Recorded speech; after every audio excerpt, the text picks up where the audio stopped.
Hi friends, welcome back to my YouTube channel literature hub. तो friends, आज आम British literature 19 century concept उपरे basically discuss करिवा। तो लेट न करी चलतु वीडियोटी को स्टार्ट करिवा। प्रथम आम introduction देखिवा। 19th century literature refers to written works published roughly between 18th through 1899। यार माने प्रथम बुझिबा कौन कहला ना ऊनविंश शताब्दीर साहित्य प्राय 1800 रु 1899 मध्य प्रकाशित लिखित कार्यगुड़िक को ही विशेष भाव में बुझाई थाए। Clear. Following the age of enlightenment, new ideas became more widespread। एतिक माने बुझिबा कौन कहला ना एही ज्ञानी कौशल जुग परे नूतन चिंताधारा अधिक व्यापक हैला।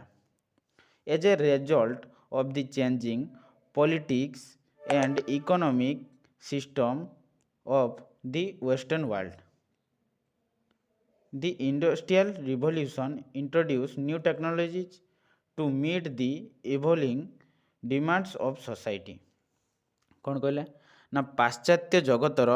परिवर्तन राजनीति एवं अर्थनैतिक व्यवस्थार परिमाण स्वरूप शिल्प विप्लव समाजर विकासशील चाहिदा पूरण करने नूतन ज्ञान कौशल प्रवर्तन कला। बुझिपारे।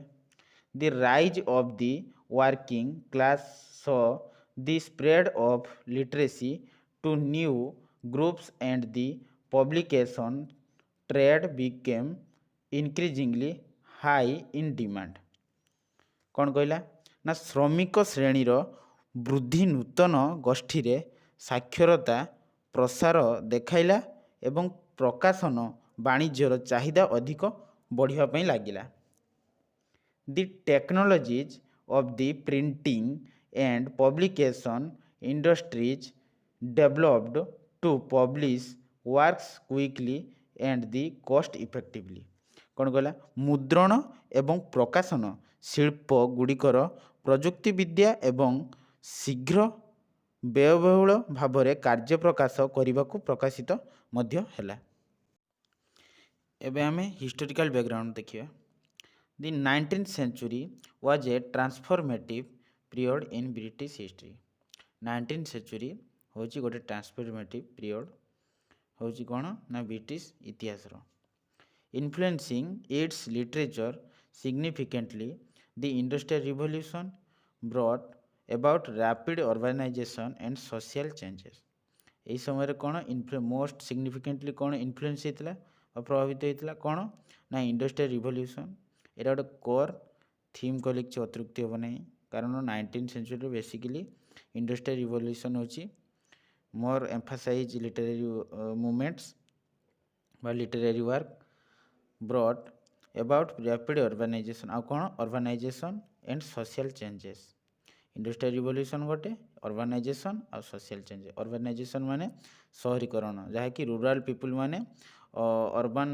माने सिटी आड़ को कौन गति करते माइग्रेट करते जो इंडस्ट्रियल रिवोल्यूशन है आ कौन सोशल चेंजेस बा सामाजिक परिवर्तन घटी से समय impacting traditional ways of life आ कौन ना जी सब पारंपरिक जीवनशैली थिला से परिवर्तन घटी। Economic shifts led a growing middle class with new perspectives and aspiration आ माने कौन ना इकोनॉमिक मध्य शिफ्ट होता रूराल अर्बान को आ कौन मिडिल क्लास माने सेतेबेले पर्सपेक्टिव मिडिल क्लास पर्सपेक्टिव देखा गले सेतेबेले जो माइग्रेशन है सेतेबेले अधिक परिमाण कौन ना इकोनॉमिक ग्रोथ घटिला आ कौन माने शहरीकरण मध्य देखागला। बेसिकली थीम्स को आलोचना करिया। The main themes of 19th century British literature into 5 key points। ये पांचटा कौन थीम्स देजी बा की पॉइंट्स देजी ताको आमे डिस्कस करिया। इंडस्ट्रियलाइजेशन एंड सोशल चेंजेस कौन कहला शिल्पायन आ शहरीकरण जहाँ कह जाए आ कौन सोशल चेंजेस माने सामाजिक परिवर्तन ये गोटे थीम। तो देखिए आम literature reflects the profound impact of the industrial revolution, portraying the challenges and transformations brought about by urbanization, technological advancements, and social upheaval. याको यदि आम पर्यवेक्षण करिया ताहले कौन कहला ना लिटरेचर रिफ्लेक्ट्स कौन कला प्रतिफलित कौन कला ना profound impact of the industrialisation literary movements गुड़े कौन कला ना इंडस्ट्रियलाइजेशन को इंपैक्ट करेला जहाँकि किसी portraying the changes of the transformations brought about the urbanisation आ कौन जितेबाला इंडस्ट्रियलाइजेशन है से कौन ना अर्बानाइजेशन ऑटोमेटिकली है इंडस्ट्रियल माने सेटअप सब हेले इंडस्ट्रियलाइजेशन जितेबाला से कौन सहर गुड़िक जनबसती सहर गुड़िक बढ़िबार लगिला आ लोक मैंने रूराल अर्बान को शिफ्ट हेले जहाँफल किस अर्बानाइजेशन है technological advancement and the social अफेबल आ कौन टेक्नोलॉजिकल एडवांसमेंट घटला लोक मैंने जिते गैदरिंग हेले बेटर सुविधा आ कौन जेरक इंडस्ट्रियल प्रोडक्शन जमी अधिक माने बाहर करा जाय परियो सेतिपई गुरुत्व दियाला सेतबे बेसिकली प्रिंटिंग मशीन बाहर कराला तो यही सब टेक्नोलॉजिकल एडवांसमेंट देखाला आ किसी सोशल अफेबल माने सामाजिक स्तर में किसी मात्रा रे परिवर्तन घटीला यापर आम देखिए विक्टोरियन मोरालिटी एंड वैल्यूज एटा 2 number point Victorian literature delves into moral dilemmas societal expectations and the tension between traditional values and the evolving social landscape of the time कौन कहला ना विक्टोरियन लिटरेचर कहले आम 19th सेंचुरी माने early 19th century की जहाँ बुझू ताको होची विक्टोरियन लिटरेचर मध्य कही था डिलीव्स इनटू मोरल डायलेमाज आ कौन से समय मोरल डायलेमाज कौन देखाला ना societal expectation and the tension between traditional values आ कौन से सोशल एक्सप्लॉयटेशंस मान सोसाइटी रे बहुत भ्रष्टाचार देखाला आ कौन ट्रेडिशनल वैल्यूज गुड़िक कौन से कमीगला ट्रेडिशनल जो पारंपरिक वैल्यू गुड़ थी ताकू एम्फासाइज दिहलानी एत मात्रा रे तो सही सब टेंशन थिला and the evolving social landscape of the time आ कौन से सोशल लैंडस्केप माने सोशल वैल्यूज गुड़िक बहु मात्रा कमिया लगिला एबे आमे social realism and class struggle विषय पढ़िया सोशल रियलिज्म कहले सामाजिक वास्तवता आ क्लास स्ट्रगल कहले आमे श्रेणी संघर्ष को बुझी था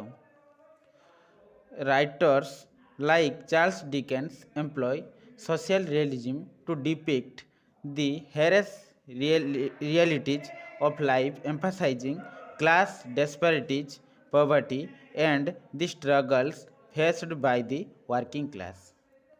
या माने सेतेबेले जो चार्ल्स डिकेन्स लिखुले बेसिकली क्या ऊपर से जन राइटर चार्ल्स डिकेन्स से क्या ऊपर लिखुले ना सोशल रियलिज्म माने सोसाइटर वास्तवता उपरे बा सामाजिक वास्तवता उपरे जहाँकि कौन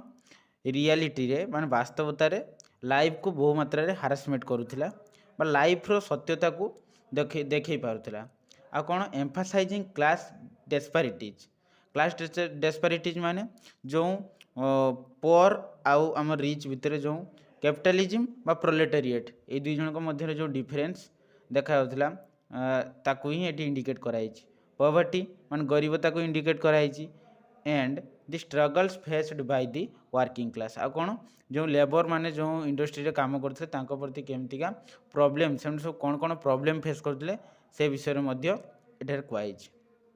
बुझीपारे आम सोशल रियलिज्म और क्लास स्ट्रगल विषय एवं आम आसवा romantic ideas and nature Etah basically कौन कही ना romantic themes celebrating emotion nature and individualism provide literature offering an escape from industrialization and a connection to the natural world ये कौन कहला ना रोमांटिक आइडियाज आसले कौन आसो इमोशन आसो लव आसो नेचर आसो इंडिविजुअलिज्म आसो तो सी बेसिकली कही जे provide literature offering to the skip from the यही समय कौन स्किप कर दियाला स्किप कर दिया यही सब थीम गुड़िक सब स्किप कर दिया इमोशन रही नेचर रही इंडिविजुअलिज्म रही से कौन रहा इंडस्ट्रियल रिवोल्यूशन जो बेसिकली होगला से कौन ना मेटेरियलिस्टिक आउ कौन इन्फ्लेशन इनइक्वालिटीज यही सब विषय क्लास स्ट्रगल यही सब विषय लिखाला यहीटा को बेसी एम्फासाइज दियाला आ सोशल कंडीशन पॉलिटिकल कंडीशन सब केमती थिला से विषय बेसिकली एम्फासाइज दिया होता आउ इंडस्ट्रियल रिवोल्यूशन रिलेटेड थीम गुड़िक सेटा लिखा होता बुझीपारे वोमेन्स रोल एंड फेमिनिज्म एटा गोटे की पॉइंट कौन देजी literature explores changing participations of gender roles and the emerging feminist movement with authors and addressing the challenges faced women and the advocating for their rights and autonomy এটা basically women और feminist movement उपरे आधारित कथा कही तो कौन कहला ना explore changing participation of gender roles माने सेतेबेले सोसाइटी रे वोमेन मान को गोटे ऑब्जेक्ट बा मटेरियल रूप से देखा पार्टिसिपेशन कौन सी पॉलिटिकली इकोनॉमिकली पार्टिसिपेशन करने दि जाऊन तो से सब जितेबाला इनइक्वालिटी देखाला पेट्रिकल सोसाइटी रे से मैंने से कौन फेमिनिस्ट मुवमेंट करने लगिले निजर अधिकार आ निजर अपॉर्चुनिटी को पाइबापी से सब जागृत हेले विथ ऑथर्स एड्रेसिंग ऑथर्स किए ना Charles Dickens addressing faced women the advocating for their rights and autonomy तांकर कौन से सब ये जो फेमिनिस्ट मूवमेंट कौन पर स्टार्ट होता ना तांकर राइट्स और अपॉर्चुनिटीज आ तांकर माने इक्वालिटी को बचाई रखापी बा से मैंने पाइबापी ये सब आंदोलन से मैंने करुले बा ये भलिया से मैंने प्रोटेस्ट करुले एबे हमें famous writers and his works ये 19th सेंचुरी लिटरेचर रे को माने फेमस राइटर थिले आ को तांकर कौन कौन सब फेमस वर्क गुड़ाक से सब विषय हम जानिबा एबे British literature 19th century famous writers and his works देखिबा फास्ट आछंती टेनिसन को जन्म केबे बर्थ केबे करथिले से ना 1809 लो से मृत्युवरण केबे करथिले ना 1892 1809 रे से जन्मग्रहण करथिले 1892 रे से मृत्युवरण करथिले आ तांकर फेमस वर्क गुडी कोन ना ब्रेक ब्रेक ब्रेक गोटे पोएम अछि ब्रेक ब्रेक ब्रेक तांकर हो सेटा फेमस वर्क रॉबर्ट ब्राउनिंग कोन ना जन्मग्रहण केबे करथिले 1812 रे आ मृत्युवरण केबे करथिले 1889 रे मृत्युवरण करथिले आ तांकर फेमस वर्क होची माय लास्ट डचेस तापर देखिबा मेटेल आर्नल्ड से केबे जन्मग्रहण करथिले ना 1822 रे जन्मग्रहण करथिले आ 1888 रे से मृत्युवरण करथिले आ तांकर फेमस वर्क कोन जाउची ना दी स्टडी ऑफ पोएट्री एटा तांकर फेमस वर्क तापर कोन है जेन ऑस्टेन एटा गोटे प्रमुख चेहरा बाको आम समस्त जानीचु से जन्मग्रहण केबे करथिले ना 1775 रे जन्मग्रहण करथिले आ मृत्युवरण करथिले 1870 रे मृत्युवरण करथिले आ फेमस वर्क होची प्रेजेंट प्रिजुडाइज तापर आछि चार्ल्स डिकेन्स एटा हमें 19th सेंचुरी most significant face by writers से जन्मग्रहण केबे करथिले ना 1812 रे जन्मग्रहण करथिले आ मृत्युवरण केबे करथिले ना 1870 रे मृत्युवरण करथिले वर्क्स कौन तांकर माने फेमस वर्क्स रे जाउची होची हार्ड टाइम्स एबे हमें सम लिटरेरी मूवमेंट्स को हमें डिस्कस करिबा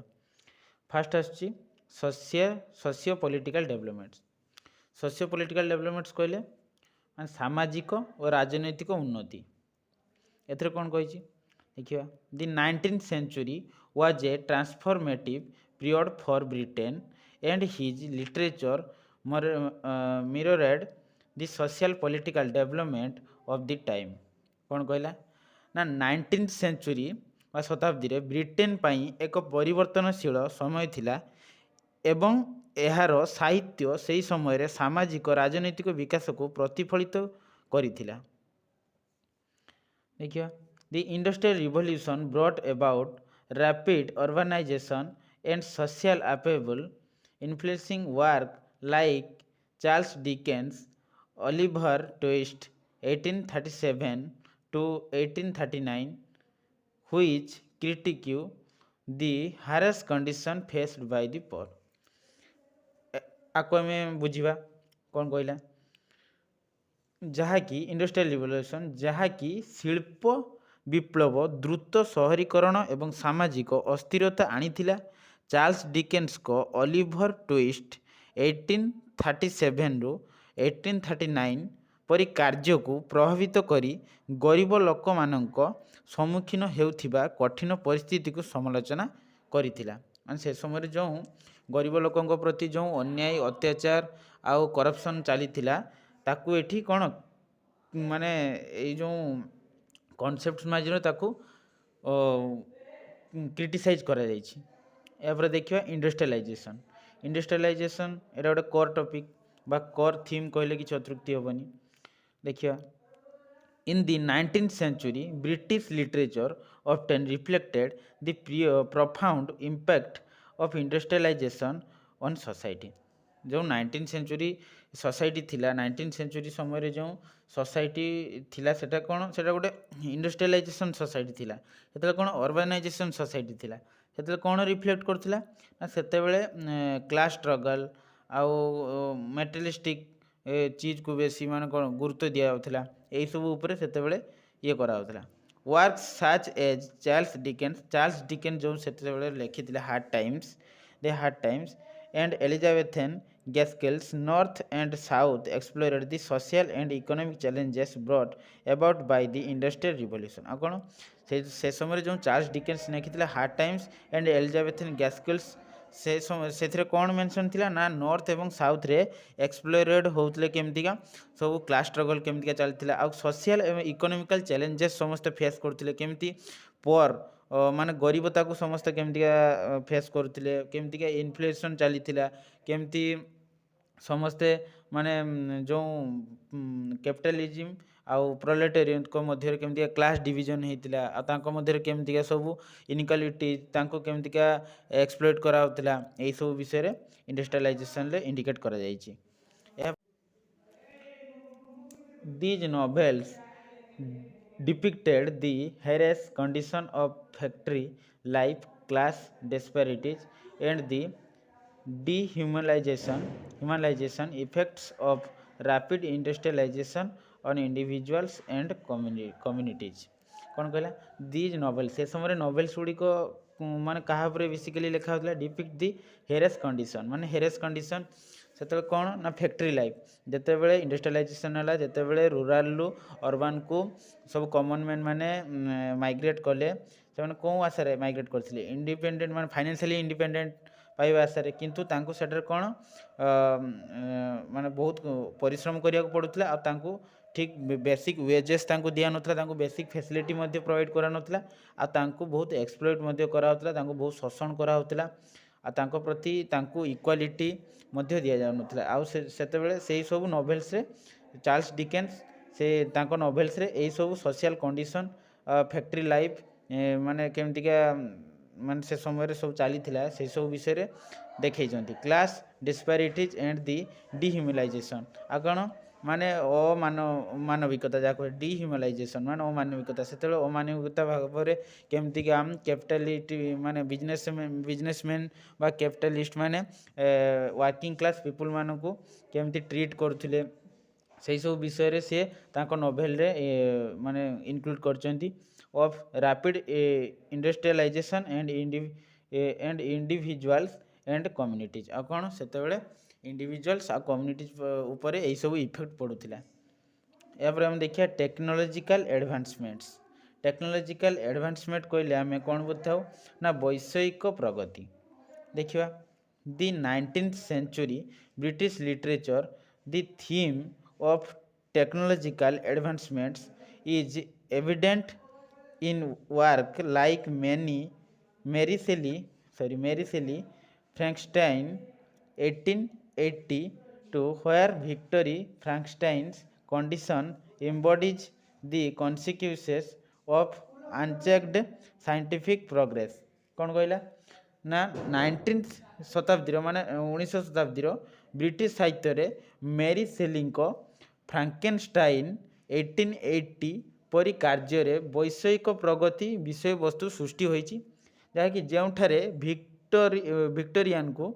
ଫ୍ରାଙ୍କେନଷ୍ଟାଇନ୍ଙ୍କ ସୃଷ୍ଟି ଯାଞ୍ଚ ହୋଇନଥିବା ବୈଷୟିକ ପ୍ରଗତିର ପରିମାଣକୁ ଦର୍ଶାଯାଇଛି। ଏହା ସହିତ ଦର୍ଶାଯାଇଛି additionally Charles Dickens hard times 1854 hard ଟାଇମ୍ସଟା କେଉଁ ଟାଇମ୍ରେ ଲେଖା ଥିଲା ନା 1854ରେ କ୍ରିଟିକ୍ୟୁଜ ଦି humanizing impact of industrialization on society. These works reflects the anxieties and reflections on the rapid technological changes occurring during the industrial revolution in Britain। देखिबा या विषय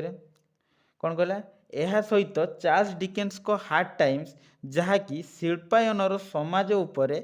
ମାନବିକ ପ୍ରଭାବକୁ ସମାଲୋଚନା କରେ ଏବଂ ଏହି କାର୍ଯ୍ୟଗୁଡ଼ିକୁ ବ୍ରିଟେନରେ ଶିଳ୍ପ ବିପ୍ଳବ ସମୟରେ ଘଟୁଥିବା ଦ୍ରୁତ ବୈଷୟିକ ପରିବର୍ତ୍ତନ ଉପରେ ଚିନ୍ତା ଏବଂ ପ୍ରତିଫଳନକୁ ପ୍ରତିଫଳିତ ମଧ୍ୟ କରିଥାଏ। ଏହାପରେ ଆମେ ଦେଖିବା କ'ଣ ଦେଖିବା ନା mobilisation of people from the rural to the urban centers। ମାନେ ମୋବିଲାଇଜେସନ୍ ଯେତେବେଳେ କ'ଣ ମୋବିଲାଇଜ ହେଲା सोसाइटी सिविल सोसाइटी मान जो सोसाइटी डेभलप है सेତେବେଳେ କ'ଣ ନା रूराल पिपुल माने कौन आड़ को अर्बान आड़ को बा सिटी आड़ को अतिक्रम करने लगे कारण से माने अर्बान एरिया रे हमर इंडस्ट्रियलाइजेशन गुड़िक माने इनक्रीज होता तो से माने सेतेବେଳେ रूराल अर्बान को माइग्रेट कले।